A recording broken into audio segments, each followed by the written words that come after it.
Who qualifies for parole or probation? Imagine being released early from prison or getting a second chance to stay in your community without serving your full sentence. How do you decide who gets that chance? Well, it all depends on several important factors. Let's start with probation. Probation is a court order that lets someone stay in the community instead of going to jail or prison. Usually, it's given for less serious crimes or when someone has a clean record. But not everyone can get probation. For example, if someone commits a violent crime, like assault or robbery, they might not qualify. The court looks at the severity of the crime and whether it involved harm to others.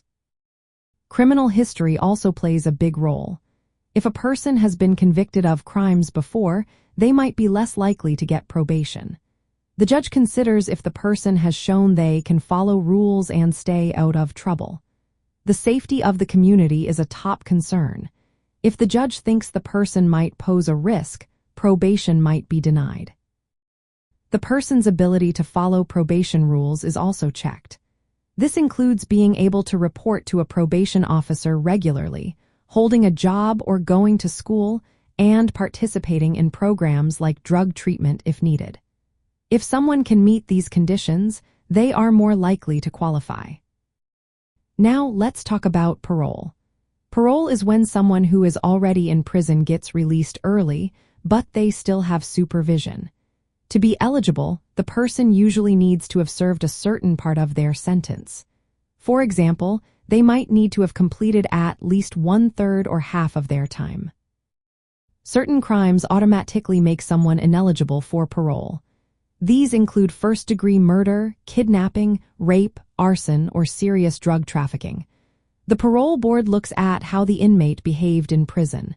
Did they participate in programs? Show remorse? These are important factors. The board also assesses the risk of reoffending. They want to know if the person is likely to commit new crimes if released. They consider the person's plans for reentry, like where they will live and work.